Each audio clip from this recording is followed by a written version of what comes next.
Israel ഇപ്പോൾ ഇറാനെ ആക്രമിക്കുന്നതിൻ്റെ പ്രധാന കാരണം അവർ ഒരു ആണവ രാജ്യമായി മാറുന്നത് അംഗീകരിക്കാൻ കഴിയില്ല എന്നത് തന്നെയാണ്. ഇവിടെ ഇപ്പോൾ നഥാൻസ് എന്ന് പറയുന്ന ഇറാൻ്റെ ആണവ നിർമ്മാണ കേന്ദ്രത്തിന് മേലെയാണ് ഇസ്രായേൽ കഴിഞ്ഞ ദിവസം വലിയ ആക്രമണം നടത്തിയത്. അതായത് പാറക്കെട്ടുകളാൽ അല്ലെ മലനിരകളാലൊക്കെ സംരക്ഷിക്കപ്പെടുന്ന ഒരു രാജ്യം കൂടിയാണ് ഇറാൻ. അവിടെയുള്ള മലനിരകൾക്കടിയിലായിട്ട് വലിയ സംഭരണ ശേഷിയുള്ള കെട്ടിടങ്ങളൊക്കെ നിർമ്മിക്കുന്നു. എന്നിട്ട് അവിടെ ഈ പര്യവേഷണമൊക്കെ നടത്തുന്നു. ഇവരെ സംബന്ധിച്ച് ഫൊർദോ, അതുപോലെ തന്നെ നഥാൻസ്, അർദാഗൻ തുടങ്ങിയ മേഖലകളൊക്കെയാണ് ഈ ആണവ പരീക്ഷണവുമായി ബന്ധപ്പെട്ട് കഴിയുന്നത്. അതിൽ ഈ നഥാൻസ് ആണ് തന്ത്രപ്രധാനമായ മേഖലയെന്നാണ് ഇസ്രായേൽ മനസ്സിലാക്കിയിട്ടുള്ളത്, ലോകവും മനസ്സിലാക്കിയിട്ടുള്ളത്. കാരണം 60% സമ്പുഷ്ടീകരിച്ച യുറേനിയം ഈ നഥാൻസിൻ്റെ ഈ ഭൂഗർഭ അറയിലെ ഗവേഷണ പരിപാടികളിൽ ഉൾപ്പെടുത്തിയിട്ടുണ്ട്. ഇത് ഏതാണ്ട് 90% വർദ്ധിപ്പിക്കുന്നു. എന്ന് പറഞ്ഞാൽ 9 മുതൽ 15 വരെ ആണവ ബോംബുകൾ ഇതിനകം ഇറാൻ നിർമ്മിക്കുകയോ അല്ലെ നിർമ്മിക്കാനുള്ള വക്കിൽ എത്തിക്കഴിയുകയോ ചെയ്തിട്ടുണ്ട്. ഇതാണ് ഇറാനെ നേരെ ഇസ്രയേലും അമേരിക്കയും ഒക്കെ തിരിയാനുള്ള കാര്യം. അപ്പം ലോകരാജ്യങ്ങൾ ഉറ്റുനോക്കുന്നത് ഇറാൻ ആണവ ശക്തിയായി മാറിക്കഴിഞ്ഞാൽ ആ ശേഷി നേരിടുന്ന അല്ലെ കൈവരിക്കുന്ന ലോകത്തിലെ ആദ്യത്തെ മുസ്ലിം രാജ്യം എന്ന നിലയിലാണ്. അപ്പം അറബ് രാജ്യങ്ങളുടെയൊക്കെ പിന്തുണ നേടിയെടുക്കാം. ഇത്രയും നാൾ പാകിസ്ഥാനും ഇത്തരത്തിലുള്ള ആണവ ശക്തിയാണ് എന്നൊക്കെ പറയുന്നുണ്ടെങ്കിലും പാകിസ്ഥാനല്ല ഈ ആണവായുധം നിർമ്മിച്ചതെന്നും അമേരിക്ക നൽകിയതാണെന്നും ഒക്കെ പറയുന്നു. അതുകൊണ്ടാണ് ഇപ്പം ഈ ചില എയർബേസുകളൊക്കെ പാകിസ്ഥാനിൽ അമേരിക്കയുടെ സംരക്ഷണയിൽ ഇരിക്കുന്നത്. ഇത് സംബന്ധിച്ചുള്ള വലിയ ചർച്ചയുമാണ്. പക്ഷേ ഇവിടെ ഇപ്പോൾ പറഞ്ഞു വന്നത് ഈ നഥാൻസിന് നേരെ ആക്രമണം നടത്തിയതോടെ ഏതെങ്കിലും തരത്തിലുള്ള ആണവ ചോർച്ച ഉണ്ടാകുമോ, ആണവ വികിരണം പുറത്തേക്ക് വരുമോ എന്നൊക്കെയുള്ളത് വലിയ ചർച്ചാ വിഷയമായി മാറിയിട്ടുണ്ട്. ഇവിടെ നഥാൻസിന് നേരെ ആക്രമണം നടത്തി മുകളിൽ നിന്നുള്ള ആക്രമണമാണ്, ഇതൊക്കെ ശരിയാണ്. അപ്പം ഇതിനുള്ള മുഴുവൻ ഓപ്പറേഷൻ്റെ സൂത്രധാരണവും നടത്തിയത് മൊസാദിൻ്റെ കമാൻഡോ വിങ് ആണ്. അവർ ഇസ്രയേലിൽ നിന്ന് ആയുധങ്ങൾ, ഡ്രോണുകൾ ഉൾപ്പെടെ വാഹനത്തിൽ ഇറാനിൽ എത്തിക്കുന്നു. എന്നിട്ട് ഈ ടെഹ്റാന് സമീപമുള്ള ഒരു കെട്ടിടം വാടകയ്ക്ക് എടുത്തിട്ട് അവിടെ ഒരു ഡ്രോൺ വിക്ഷേപണ കേന്ദ്രം സ്ഥാപിച്ചു. അപ്പോൾ അവിടെ നിന്നുള്ള കൃത്യമായ നിർദ്ദേശത്തിൻ്റെ അടിസ്ഥാനത്തിലാണ് ലക്ഷ്യസ്ഥാനങ്ങളെ നിശ്ചയിച്ചുകൊണ്ട് ഇസ്രയേലി വിമാനങ്ങൾ വന്ന് ആക്രമണം നടത്തിയത്. ഇതിൽ അവിടുത്തെ സൈനിക മേധാവി അയത്തുള്ള അലി ഖമനയുടെ സന്തത സഹചാരി ഉൾപ്പെടെയുള്ള പ്രധാനപ്പെട്ട ആളുകളെ, ആണവ ശാസ്ത്രജ്ഞരെയൊക്കെ തന്നെ കൊന്നു തള്ളിക്കഴിഞ്ഞു. പക്ഷേ ഈ നഥാൻസ്, അത് തന്നെ ഫൊർദോ മേഖലയിലേക്ക് വളരെ രൂക്ഷമായ ആക്രമണമല്ല നടന്നത്. ഒരു പക്ഷേ ഈ നഥാൻസിൽ കൂടുതൽ ആക്രമണം നടത്തിയാൽ ആണവ വികിരണം ഉണ്ടാകുമെന്നും ആണവ ചോർച്ച ഉണ്ടാകുമെന്നും അത് ലോകത്തിന് വലിയ ഭീഷണിയാകുമെന്നും ഒക്കെ ഇസ്രയേലിനും അറിയാം. അമേരിക്ക ഇത് സംബന്ധിച്ച് കൃത്യമായ നിർദ്ദേശവും നൽകിയിട്ടുണ്ട്. ഇപ്പം ഈ നമുക്കറിയാം യുറേനിയം 235-നെ യുറേനിയം 238 മാറ്റുന്ന പ്രക്രിയയാണ് സമ്പുഷ്ടീകരണം എന്ന് വിശേഷിപ്പിക്കുന്നത്. അങ്ങനെ മാറ്റിക്കഴിഞ്ഞാൽ പിന്നീട് ആണവായുധം ഉണ്ടാക്കാൻ വളരെ എളുപ്പമാണ്. അപ്പോൾ ഈ ഫൊർദോവിലുള്ള ആണവ കേന്ദ്രത്തിലും ഇത്തരത്തിലുള്ള പരീക്ഷണങ്ങൾ നടക്കുന്നു എന്നതിൻ്റെ സൂചനകൾ കൃത്യമായിട്ട് വരുന്നുണ്ട്.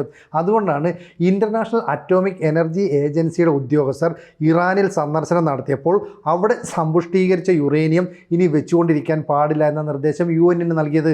മാത്രവുമല്ല, UN ഒരു പ്രമേയവും ഇസ്രയേൽ പാസ്സാക്കിയിരുന്നു, അല്ലെ അവതരിപ്പിക്കുകയൊക്കെ ചെയ്തിരുന്നു. കാരണം ഇറാൻ ഈ ആണവ പരീക്ഷണങ്ങളുമായിട്ട് മുന്നോട്ട് പോകുന്നു, ലോകത്തിന് അത് ഭീഷണിയാണ്. കാരണം ആണവായുധം കയ്യിൽ കിട്ടിയാൽ ആദ്യം അതെടുത്ത് പ്രയോഗിക്കുക ഇസ്രയേലിന് നേരെയാണ്. കാരണം ജൂതന്മാരെ തുടച്ചു നീക്കുക അവരുടെ ലക്ഷ്യമാണ്. അപ്പോൾ ഇത്തരത്തിലുള്ള ഒരു ആക്രമണവുമായിട്ട് മുന്നോട്ട് പോകുമോ? അപ്പം ഇറാൻ്റെ ആണവ പദ്ധതിയുടെ ഹൃദയമെന്നാണ് നഥാൻസിനെ വിശേഷിപ്പിക്കുന്നത്. അതുകൊണ്ടാണ് ഈ മൊസാദിൻ്റെ കമാൻഡോകൾ, മൊസാദ് ഏജൻറ്റുമാരൊക്കെ ടെഹ്റാന് സമീപമുള്ള ഡ്രോൺ വിക്ഷേപണ കേന്ദ്രത്തിൽ നിന്ന് കൃത്യമായ നിർദ്ദേശങ്ങൾ ഇസ്രയേൽ ചാരസംഘടനയ്ക്ക് അല്ലെങ്കിൽ ഇസ്രയേലി ഡിഫൻസ് ഫോഴ്സിന് നൽകുന്നു. അതുപോലെ തന്നെ വ്യോമസേനയ്ക്ക് കൈമാറുന്നു. അവർ തിരിച്ചു നൽകുന്ന നിർദ്ദേശം അനുസരിച്ചുള്ള കൃത്യമായ പ്രിസൈസ് ആയിട്ടുള്ള അറ്റാക്ക് നടത്തുന്നു. അപ്പോൾ ഇവരുടെ ലക്ഷ്യങ്ങൾ എന്താണെന്ന് നേരത്തെ തന്നെ നിശ്ചയിക്കപ്പെട്ടിരുന്നു. ഒപ്പം ഇസ്രയേലിൻ്റെ ഭാഗത്തു നിന്ന് ആക്രമണം ഉണ്ടാകുമ്പോൾ ഏതെങ്കിലും കാരണവശാൽ അതിനെ തടയാൻ, വ്യോമ പ്രതിരോധങ്ങൾ ഉപയോഗിച്ച് തടയാൻ ശ്രമിച്ചാൽ അതിനെ നിർജ്ജീവമാക്കാനുള്ള പദ്ധതിയും ആസൂത്രണം ചെയ്തു. ഇവിടുത്തെ പ്രശ്നം അതല്ല. ഇവിടെ ഈ പുലർച്ചെ 5 ഘട്ടങ്ങളായിട്ട് 100-ലേറെ കേന്ദ്രങ്ങൾക്ക് ആക്രമണം നടത്തി. 200-ലേറെ ഇസ്രായേലി വിമാനങ്ങൾ പങ്കെടുത്തു. നഥാൻസ് ഉൾപ്പെടെയുള്ള ആണവ കേന്ദ്രങ്ങൾ തന്നെയാണ് ലക്ഷ്യം വെച്ചതെന്നും വ്യക്തമാണ്. പക്ഷേ ഇത്തരത്തിൽ ഈ ടെഹ്റാനിൽ നിന്ന് 217 കിലോമീറ്റർ തെക്ക് കിഴക്കായിട്ട് സ്ഥിതി ചെയ്യുന്ന നഥാൻസിനെ ആക്രമിച്ചെങ്കിലും ഈ പാറയ്ക്കടിയിലുള്ള ബങ്കറുകളെ തകർക്കാൻ കഴിഞ്ഞിട്ടില്ല എന്നാണ് പുറത്തു വരുന്ന വിവരം. ഈ ബങ്കറുകൾ എന്ന് പറയുന്നത് ഏതാണ്ട് 3 നിലയോളം ഭൂമിക്കടിയിലേക്ക് താഴ്ചയുള്ള കെട്ടിടങ്ങളുണ്ടെന്നാണ് പറയപ്പെടുന്നത്. ഏതാണ്ട് 1,00,000 ചതുരശ്ര കിലോമീറ്റർ വിസ്തൃതിയൊക്കെയുള്ള 1,00,000 സ്ക്വയർ ഫീറ്റൊക്കെയുള്ള വലിയ ഒരു ഗവേഷണ കേന്ദ്രമൊക്കെ അതിനടിയിലുണ്ട്. അങ്ങനെയാണെങ്കിൽ നിലവിലുള്ള ഗവേഷകർ കൊല്ലപ്പെട്ടാൽ പോലും അവരുടെ തുടർച്ചയായിട്ടുള്ള ഗവേഷകർ അതുപോലെ തന്നെ ശാസ്ത്രജ്ഞരൊക്കെ തന്നെ ഈ ആണവ സമ്പുഷ്ടീകരണം പൂർത്തിയാക്കുകയും ആണവായുധം നിർമ്മിക്കുകയും ചെയ്യും. ഒരു പക്ഷേ ഇനിയും ഈ നഥാൻസിലേക്ക് ആക്രമണം നടത്തിയാൽ ആണവായുധങ്ങൾ ആണവ വികിരണമൊക്കെ പുറത്തേക്ക് വരാനുള്ള സാധ്യതയുണ്ട്. അങ്ങനെയാണെങ്കിൽ പശ്ചിമേഷ്യ ഒരുപോലെ തന്നെ സംഘർഷഭരിതമാകുമെന്ന് മാത്രമല്ല വലിയ പ്രത്യാഘാതങ്ങൾ അനുഭവിക്കേണ്ടി വരും.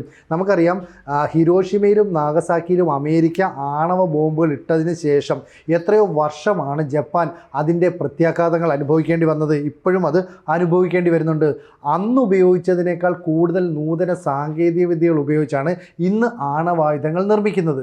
അതുകൊണ്ട് തന്നെ ഇതിൻ്റെ വികിരണം പുറത്തേക്ക് വന്നു കഴിഞ്ഞാൽ അത് ലോകത്തെ എങ്ങനെ ബാധിക്കുമെന്ന് സങ്കല്പിക്കാൻ പോലും കഴിയുകയില്ല.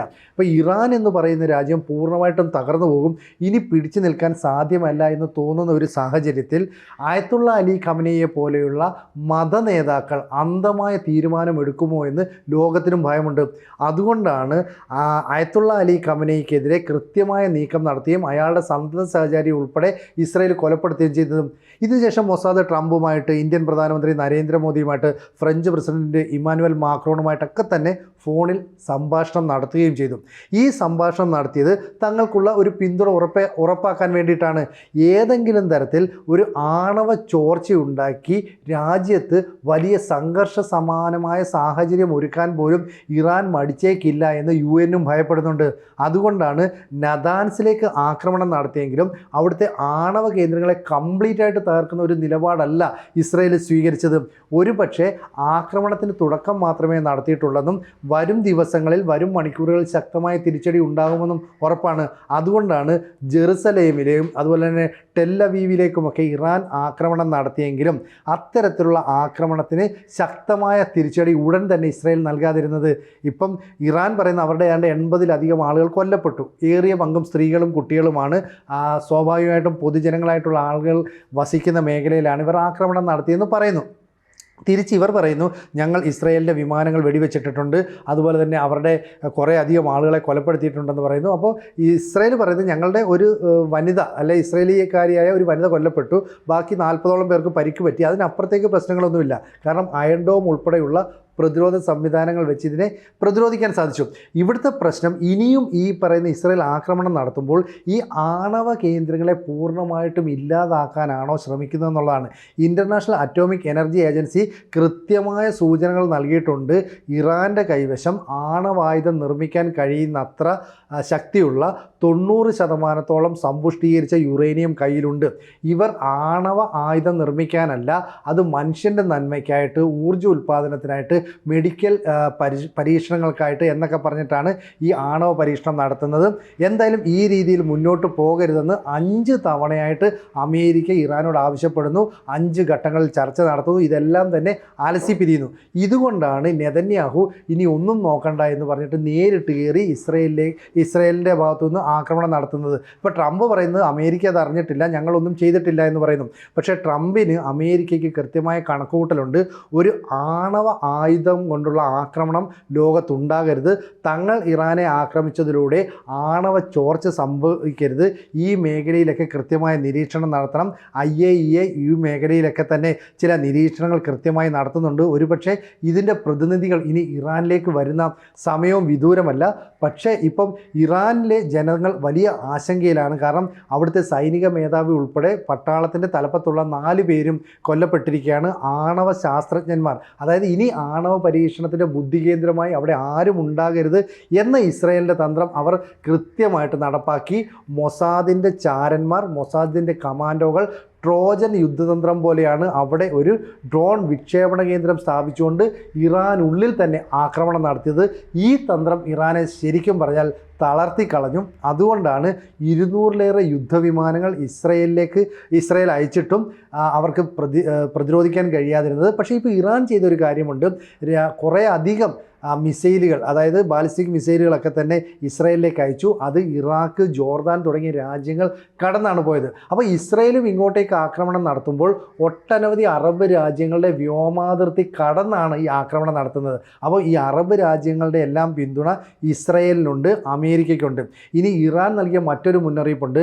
ഞങ്ങളെ ആക്രമിച്ചാൽ അമേരിക്കയുടെ സൈനിക താവളങ്ങൾ ഞങ്ങൾ തകർത്ത് കളയും. അപ്പോൾ ഏറ്റവും അടുത്ത് കിടക്കുന്ന സൈനിക താവളം ഇറാഖിലാണ്. പിന്നെ അങ്ങോട്ട് മാറിയാൽ ബഹ്റിനിലുണ്ട്, സൗദി അറേബ്യയിലുണ്ട്. അപ്പോൾ അത്തരത്തിലുള്ള അറബ് രാജ്യങ്ങളിലെ അമേരിക്കൻ ആർമി കേന്ദ്രങ്ങൾക്ക് നേരെ ഇറാൻ ഒരു ആക്രമണം നടത്തുമോ എന്നൊരു ഭയം അമേരിക്കയ്ക്കുണ്ട്. അങ്ങനെ ആക്രമണം നടത്തിയാൽ പ്രത്യക്ഷ യുദ്ധത്തിലേക്ക് അമേരിക്കയും രംഗത്ത് വരും. ആ അമേരിക്കയെ പ്രതിരോധിക്കാൻ പിന്നീട് ആണവായുധമെടുത്ത് ഇറാൻ പ്രയോഗിക്കുമെന്നൊരാശങ്ക ലോകത്തിനുണ്ട്. മാത്രമല്ല, അമേരിക്ക ഒരു ചേരിയിൽ നിലയുറപ്പിച്ചാൽ മറുചേരിയിൽ സഹായത്തിനായിട്ട് റഷ്യ എത്താം. അങ്ങനെ അമേരിക്ക റഷ്യ ചേരികൾ തമ്മിലുള്ള ഒരു യുദ്ധമായിട്ട് അത് കലാശിക്കാം. എന്തായാലും ആണവ വികിരണം ഉണ്ടാകുമോ, ആണവ ചോർച്ച ഉണ്ടാകുമോ എന്നുള്ള ഒരു സംശയം ലോകത്ത് നിലനിൽക്കുന്നു. അതിന് മറുപടി പറയേണ്ടത് ഇറാൻ്റെയും ഇസ്രയേലിൻ്റെയും അധികൃതരാണ്. മാത്രമല്ല, UN-ഉം ഇൻ്റർനാഷണൽ അറ്റോമിക് എനർജി ഏജൻസിയും ഒക്കെ ഇക്കാര്യത്തിൽ കൃത്യമായ ഇടപെടൽ നിലപാടുകൾ ഒക്കെ സ്വീകരിക്കുമെന്ന് നമുക്ക് പ്രതീക്ഷിക്കാം. കൂടുതൽ വാർത്തകളും വിശേഷങ്ങളും നിങ്ങളിലേക്ക് എത്താൻ ABC മലയാളം സബ്സ്ക്രൈബ് ചെയ്യുക, ബെൽ ബട്ടണും അമർത്തുക.